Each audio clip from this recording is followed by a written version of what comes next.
recipe binder. I just have a cheap binder. And then I get these little plastic laminate covers and I print out some recipes I like. I have lots of cookbooks too, but I'm just going over some of the things I've printed out lately, and I realized that it's a lot of bread and cookie recipes. It's like, why does our body crave breads in the wintertime? I think sugar is like known to help warm you up, but it's also like the worst time to eat it because it lowers your defense system and your immune system just doesn't work very well. And then, you know, our body is lacking vitamin C, and so we're more prone to getting sick. But anyways, all that aside, I was going to share some of these cookie or bread recipes, and I also have a couple healthy ones in here. And this one is one of my favorite kind of salads. It is the 7-layer salad, and you can use like a glass dish on a pedestal or any glass dish. It doesn't have to be clear glass either, but it does look really pretty, and you can see the layers with the clear glass. And you use 1 pound of bacon, 1 large head of iceberg lettuce. You chop it up, 1 red onion chopped, 1 10-ounce package of frozen peas thawed, 1 cup chopped cauliflower. And then for the dressing, you mix in mayonnaise, Parmesan cheese, and a little bit of white sugar. If you want to avoid the sugar, you could probably use like Swerve or something, because Swerve is not sugar, but it tastes sweet, and they have it in like brown sugar, powdered sugar, or regular sugar, and it tastes a lot like it. Or you can use stevia. I don't really care for stevia. I feel like it leaves a weird taste in my mouth.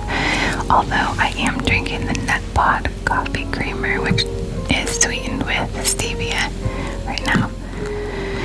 It's the brown sugar blend, and it is really good. It's the first time I've actually tried stevia in a long time, but when I do it myself out of the sugar packet, it just doesn't taste right. So whoever made that, props to them.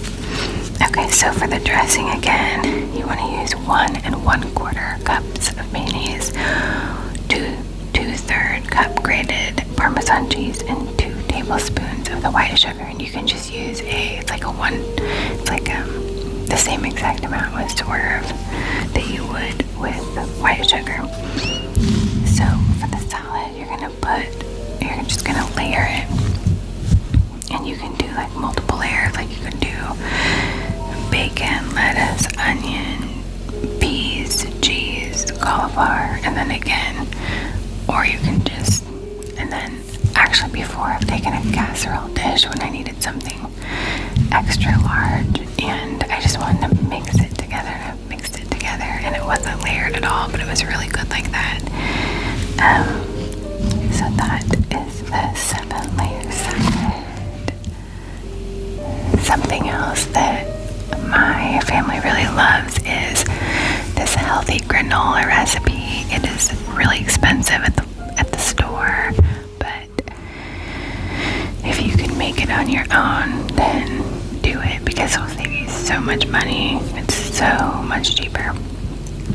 You're just gonna get a big thing of old-fashioned oats, and you're gonna use 8 cups of the old-fashioned rolled oats, 3 cups of raw nuts or seeds, 2 teaspoons of sea salt, 1 teaspoon of ground cinnamon, 1 cup melted coconut oil or olive oil. And what I'll do is I just do half and half. I'll do half olive oil and half coconut oil, 1 cup maple syrup or honey. And again, with that, sometimes I'll do half and half. It depends on what I have and what is actually cheaper. And then there is 2 teaspoons of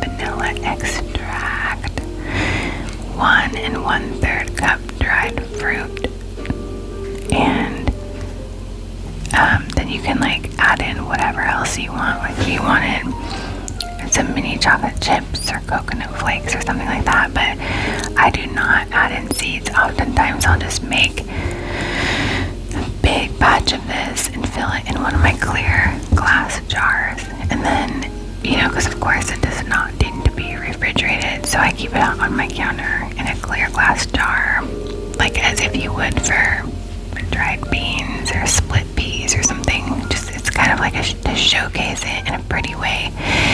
And then my kids just see it and they'll add it in with Greek yogurt and frozen fruit that I've taken out to thaw. And I really like the mixed berry blend, preferably not with the strawberries, because when they're, you know, frozen it takes a long time to thaw. But I like the cherry and berry blend. So the cherries with blueberries and raspberries, and they're a lot smaller, and then they'll melt down and they taste really good in it. And it's a pretty healthy breakfast or dessert. Oftentimes we'll use it for dessert, and if they want it a little bit more sweet, they can add just the tiniest bit. I'll usually do for them a little bit of maple syrup. It's pure maple syrup. But when I make this, honestly, I just do the old-fashioned oats, and then I do, of course, the cinnamon, and then the coconut or olive oil, half and half, and then the sweetener, which is either the maple syrup or honey, and then the vanilla. I omit the dried fruit and the nuts, because later on you can always add whatever you want to it. So that's what I do. But anyways, the instructions are you're going to preheat your oven to 350 degrees and line a large rimmed baking sheet with parchment paper. Then you're going to take a large mixing bowl and you just mix everything together. Just keep mixing until it's totally together, everything's incorporated. And then you're going to spread it out on the lined baking sheet, and you're going to bake until lightly golden, about 21 to 24 minutes, stirring halfway. And I don't even stir halfway through, to be honest. I just let it bake the whole 21 to 24 minutes, and then I take it out, and you will press the stirred granola down with your spatula to create a more even layer. I think that was supposed to go before. The granola will further crisp as it cools, so when you take it out, press everything down, and then it will get even more crispy as it cools. So after it's completely cooled, you're going to just leave it there for about 40 minutes or so, and you can just break it up. You can pick up pieces, and there will be large chunks, and you'll just break it up and put it into your container that you'll be storing it in. And you can top it with your fruit, your chocolate chips, your shredded coconut, and then you will store the granola in an airtight container at room temperature for 1 to 2 weeks. I wish ours lasted that long. It probably lasts for the week, so I like to make it weekly. And let's see. So you can actually store it in the freezer up to 3 months if you do, you know, triple the batch, quadruple it, and then just pull it out when it's ready. Okay, so dried fruit can also freeze, so if that's what you're using, that's fine. Alright, so that is it. Okay, so the next is one of our family favorites, and well, yeah, I try to stay away from it, but I usually have one, and it's a soft homemade dinner roll recipe. And you're going to use 1 cup of whole milk warmed to about 110 degrees, and that is just so that you can activate the yeast. If you use instant yeast, it'll activate a lot faster than if you use is non-instant yeast. You have to wait there for a lot longer. So the 1 cup whole milk warmed to about 110 degrees Fahrenheit, and then 2 1/4 teaspoon instant yeast, which is like 1 packet. Usually all the little packets at the store are pre-measured out to 2 1/4 teaspoon. Next is 2 tablespoons granulated sugar divided, 1 large egg, 1/4 cup of unsalted butter, and you'll like cut it into little pieces, and 1 teaspoon salt, 3 cups all-purpose flour or bread flour, and that's it. I don't remember this like exactly. I could probably do it without looking at this, but I'm gonna read it to you.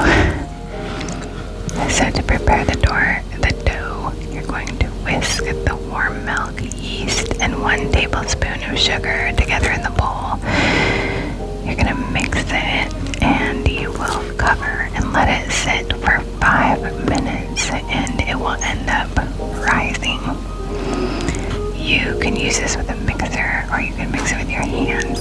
Totally fine either way, or your, spatula. And I've done it both ways, and both ways turn out just the same.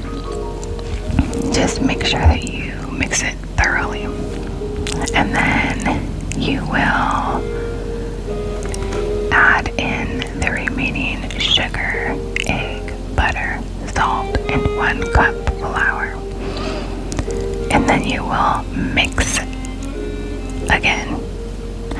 So then if it's too wet, you can add a little bit, like when you reach in with your hands to knead, it should be dry enough to where you can knead with your fingers without it sticking all over. So if it's too wet, you can add in a little bit of more flour, just like 1 teaspoon at a time, and then it should be doughy, a little sticky, but it come off your fingers, not totally get dropped on there. So you're gonna knead it for a couple minutes. Knead, like a cat does, like a little kitty cat does on your clothes or skin. When they're comfortable, they knead. So you're gonna do that with your dough, and then you're going to let it rise. You're gonna let it rise for 2 hours, 1 to 2 hours. It kind of depends on the temperature of your home too. Hold on, I sneezed. Excuse me. Okay. So it kind of depends on the temperature of your home, and if you're going to have a warm home, then you might not need to let it sit out for that long. But if your house is colder, you might need the full 2 hours. So usually I go like an hour and a half or so. Then what you're gonna do while you're waiting is have your 9 by 13 baking pan greased, and I just take some olive oil and then rub it around in the dish with my hand, and it's ready. So after the 1.5 hours or 1 to 2 hours, you're going to take the dough out, and you're gonna like punch it down, and then you're gonna re-roll it, and you're going to divide it in equal parts until you get 16. And you could do 15 or 16, that's fine. I always do 16. So you're gonna have like 4 rows of 4, or 3 rows of 5. So, or 5 rows of 3. Okay, now that we've got basic math covered. So then you will end up putting those little balls that you've divided evenly of dough into your greased baking pan. And then what you're going to do is you're going to let it rise again for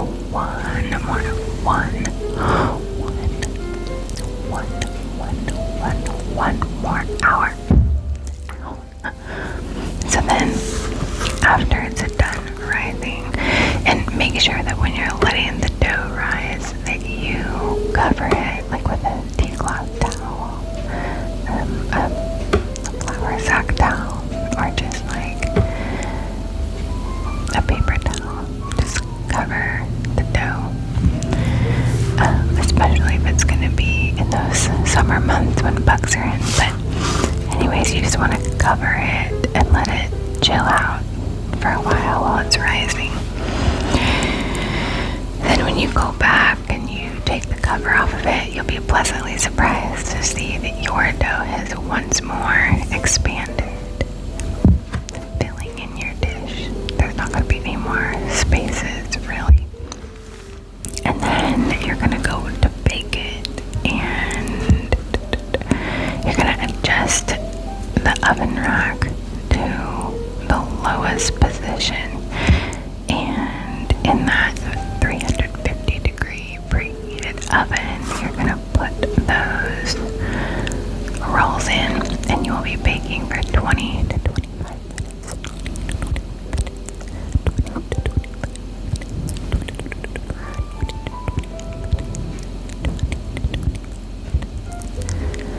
And it might get kind of golden brown on top, a little golden.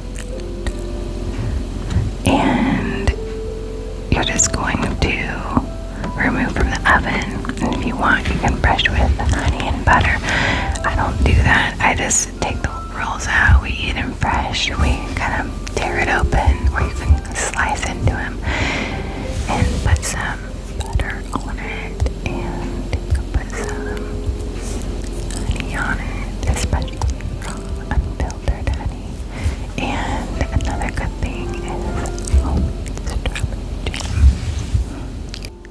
So these are all recipes that I've made multiple times for my family, and I love them. They're so good. The rolls are definitely comforting. Like when you smell when you walk into a bakery, you smell that fresh baked bread. It smells so good. It's the same thing in your house, and then it's even more comforting. It just makes everything so cozy, especially on these winter days. This is why when you're trying to stay away from bread, it can make it really hard because it smells so good. But if you try it, let me know. You're probably, hopefully, gonna be sleeping though. But yeah, maybe I'll just like type out the recipe in the show notes.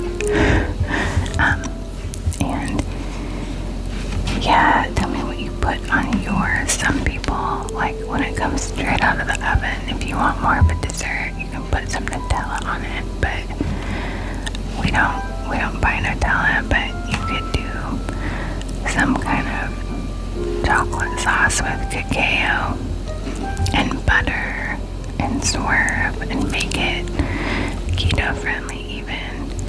If you did probably if you whipped up over the oven over medium high heat. This is not a recipe, I'm just going off my head. What I would do is add some cacao, cream cheese, butter, and maybe some vanilla and swerve, and mix it over medium high in a saucepan. And I think that would be really good too.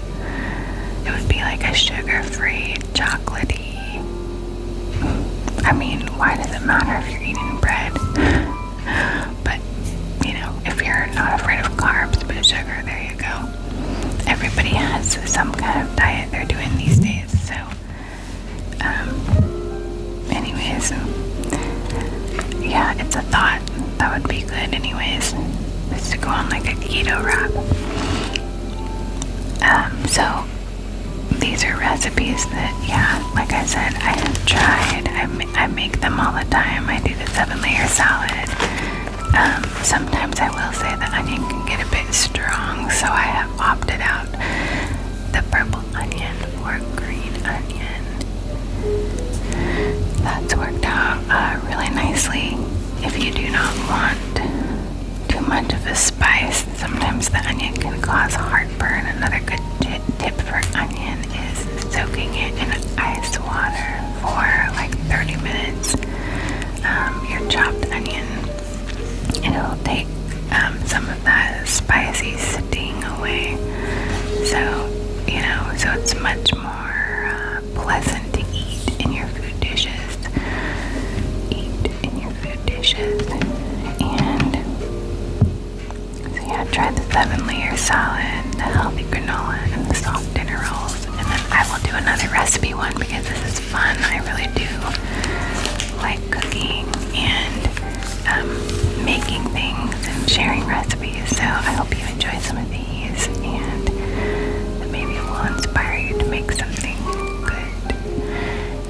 I will talk to you next time. I hope you have a relaxing day or sleep, whatever it is you're doing